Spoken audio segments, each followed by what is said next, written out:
Hoy jueves 6 de diciembre, el Evangelio según San Mateo nos muestra la grandeza de cumplir la voluntad del Padre, la voluntad de Dios. El camino que conduce a la santidad y por consiguiente a Dios no puede ser trazado sino por el mismo Dios, por su voluntad. Ya lo proclamó el mismo Jesús en este Evangelio. No todo el que dice Señor, Señor entrará en el reino de los cielos, sino el que hace la voluntad de mi Padre que está en los cielos. Ese entrará en el reino de los cielos. Y para dar a entender a las almas más unidas a Él y de Él más amadas, son precisamente aquellas que cumplen la voluntad de Dios. Añadió, quien quiera que hiciere la voluntad de mi Padre, que está en los cielos, ese es mi hermano, mi hermana y mi madre. En esta escuela de Jesús se inspiraron los santos. Santa Teresa de Ávila, después de haber experimentado las más sublimes comunicaciones místicas, no duda en afirmar: en lo que está la suma perfección, claro está que no es en los regalos interiores, ni en grandes arrobamientos ni visiones, ni en el espíritu de profecía, sino en estar nuestra voluntad tan conforme con la de Dios, que ninguna cosa entendamos que quiere, que no la queramos con toda nuestra voluntad, y tan alegremente tomemos lo sabroso como lo amargo, entendiendo que lo quiere su majestad. Esto lo dice en su libro de las fundaciones, en esto que escribió acerca de la obra que el Señor le encargó. Y Santa Teresa del Niño Jesús se hace eco de esta doctrina diciendo: la perfección consiste en cumplir la voluntad de Dios, en ser lo que Él quiere que seamos. Y esto está puesto de su puño y letra en un manuscrito. El verdadero amor de Dios consiste en conformarnos perfectamente con su santa voluntad, no queriendo hacer ni ser en la vida, sino lo que el Señor quiere de cada uno de nosotros, llegando de esa manera a convertirnos, por decirlo así, en una voluntad viviente de Dios. Convertirnos en el mismo Dios, porque somos lo mismo en su voluntad.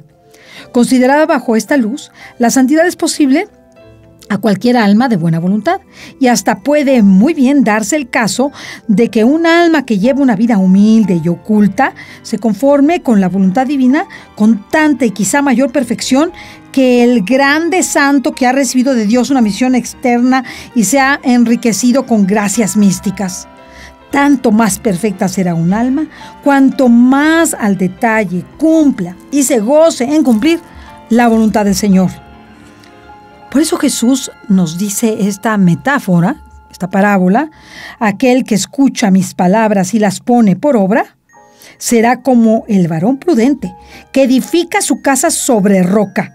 Cayó la lluvia, vinieron los torrentes, soplaron los vientos y dieron sobre la casa, pero no cayó, porque estaba fundada sobre la roca, la voluntad de Dios revelada en la Sagrada Escritura, especialmente en los mandamientos divinos, y manifestada en las disposiciones concretas de la providencia que rige y gobierna toda la vida del hombre, es la roca firme y segura sobre la cual alzar el edificio de la santidad cristiana. Y no una santidad cualquiera, la santidad divina a la que estamos llamados. Sobre esta única base podrá levantarse alto y seguro y sin peligro de derrumbarse aquella casa o aquel edificio, no obstante el furor de los temporales. Quien aspira a la santidad, a esta santidad divina, de ser la voluntad viviente de Dios, de Jesús, debe guardarse siempre de la tentación de hacerse santo a su propio modo, según sus planes, sus gustos, su modo de ver personales. Bueno, pues sí, yo quiero ser santo y hacer la voluntad de Dios, no mato y no robo, y creo que vivo muy bien, pero muy cómodo. Y esa no es la voluntad de Dios. Esto sería un contrasentido. Solamente Dios, que es el único santo y Él solo que puede santificar al hombre, es quien conoce lo que más conviene a nuestra santificación. El único camino que lleva infaliblemente a la santidad es el marcado por Dios para cada uno de nosotros. Por eso, para no trabajar en vano, la condición primera e indispensable es abandonarnos completamente a la voluntad de Dios y dejarse llevar por Él con absoluta docilidad, fidelidad y obediencia a pesar del temporal, a pesar de la tentación. San Juan de la Cruz enseña que la unión perfecta con Dios y por lo tanto la santidad consiste en tener el alma según la voluntad con total transformación en la voluntad de Dios, de manera que no haya en ella cosa contraria a la voluntad de Dios, sino que en todo y por todo su movimiento sea voluntad solamente de Dios. Esto lo escribe en su libro Subida al Monte Carmelo. Se trata de una transformación en virtud del amor, de modo que el hombre ya no quiere, ni busca, ni desea, ni obra, sino la voluntad de Dios, amando por encima de todas las cosas esa voluntad, aún más que a sí mismo, pues el amor conduce a un mismo querer y no querer, a la identidad de afectos, de deseos, de ideales y de acción. Muchas veces esto es muy difícil. Nos parece prácticamente imposible pensar que podamos lograr ser una misma voluntad. Santa Teresa misma decía, cuando tu voluntad coincida con la de Dios, malo, peligro, raro, extraño. Normalmente la voluntad de la persona no coincide con la voluntad de Dios. Nosotros somos muy pequeños, muy ignorantes, muy imperfectos y muy pecadores. Y Dios es santo. Por tanto, su voluntad santa es diferente a la nuestra.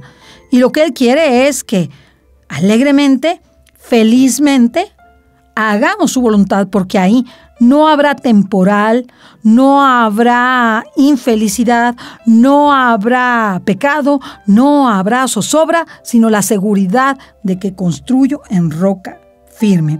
Y cuando el cristiano procura, con la gracia de Dios, conformarse del todo con la voluntad divina, esta misma voluntad lo santifica, haciéndolo capaz de una adhesión a ella cada vez más completa, que se irá convirtiendo en total conformidad al divino querer.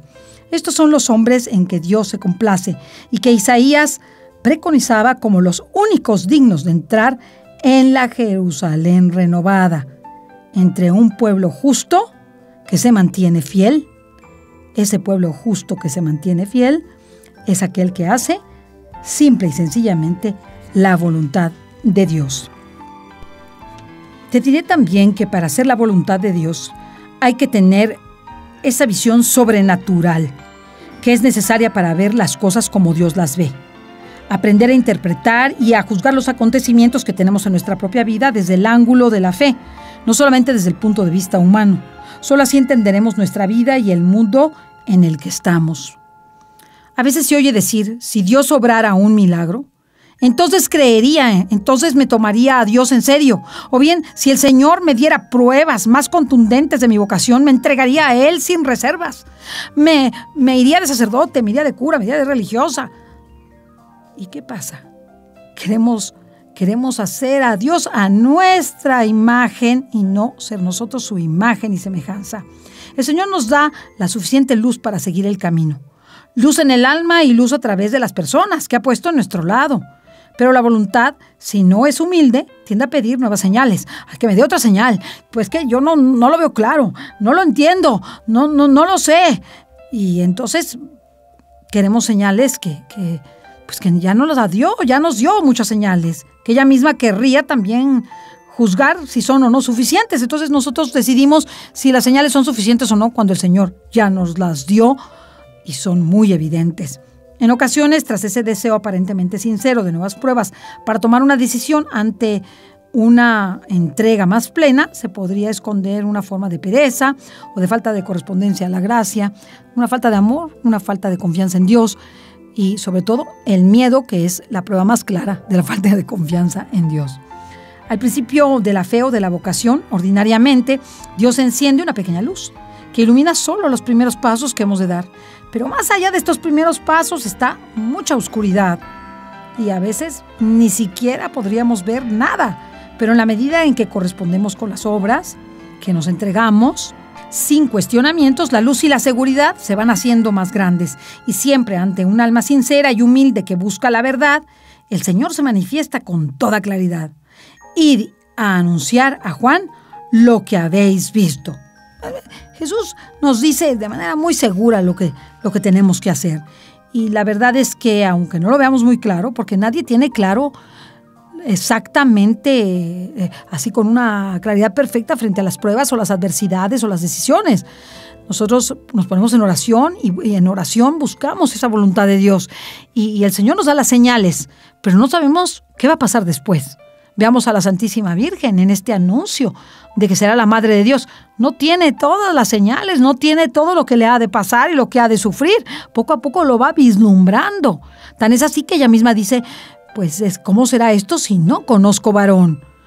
La verdad es que Dios nos plantea cuestiones muy duras y muy fuertes de decidir, también como el caso de Abraham. En el caso de Abraham, pues Abraham le dice, ve y dame a tu hijo. Y le ha dicho que va a tener una descendencia tan grande y tan incontable como las arenas del mar y las estrellas de los cielos. Pero ¿cómo si el Señor ya tiene 99 años? ¿Cómo va a tener más descendencia si prácticamente, humanamente, es imposible?